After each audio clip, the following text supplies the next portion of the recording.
Good evening, everybody. I'm Josephine Cashman, and I'm coming from beautiful Broken Hill.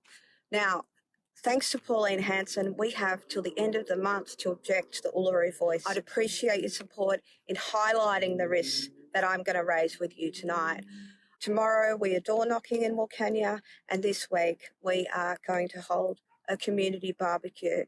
I know that the Australian people really care about their Aboriginal Australians, and it is part of who we are. I have both colonial and Aboriginal heritage, and I'm equally proud of them.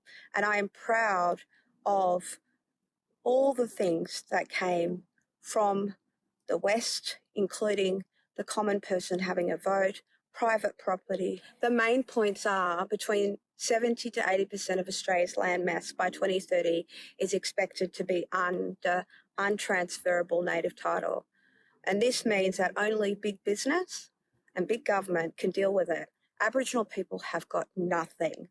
And you can watch my other videos. They do not like native title at all. Warren Mundine, who many of you know, the former CEO of New South Wales Native Title, said recently at the Sydney Institute that it will cover 70% of Australia's land mass by 2030. The Honourable Dr. Gary Johns said he expects it to be more like 80% of Australia's land mass.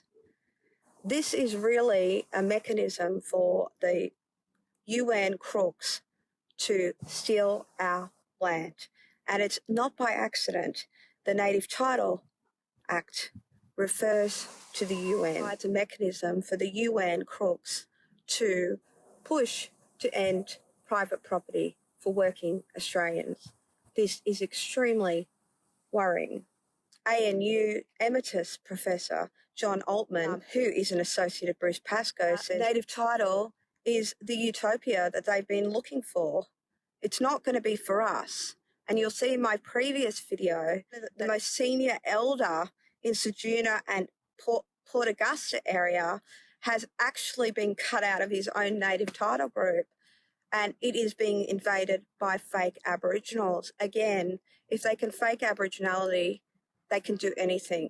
Who in their right mind would pretend to be Aboriginal? And the answer may lie because the deputy head of Ken Wyatt's department, Ian Anderson, in 2007 wrote a paper about the New World Order and how Aboriginal people will be the Fulcrum for it. I had to look up that word. It means prop. Prop it up, prop it up. This is his first quote. Troubling. Global alliances driven by political tensions of the Cold War are refigured through the lens of global terror and a world order dominated by American imperialism. Obviously, he doesn't like America. Doesn't like freedom. What's wrong with freedom? And he's written further, there's an opportunity in this for the development of several generations of transnational forms of Indigenous governance. What does that mean? We have one constitution. Next quote.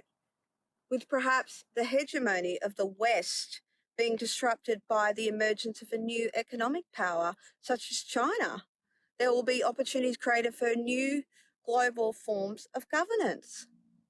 What? China? Wow. Now it goes on.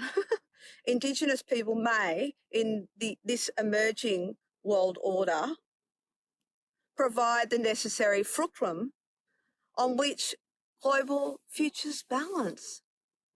Why is this person ahead of a Commonwealth department and responsible for the Uluru Voice?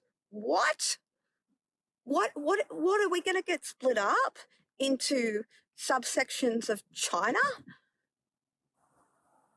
This person is closely associated for many years with Marcia Langton, who has never denounced her Communist Party roots. She's quite high up. Why is this person running a Commonwealth department? On another note, I look forward to seeing you later in the week. And I did this video because there may be disruptions because the internet reception is woeful in these areas. I wonder why. It's not good enough. The way we're being treated is not good enough. This isn't a conspiracy theory. This is a conspiracy.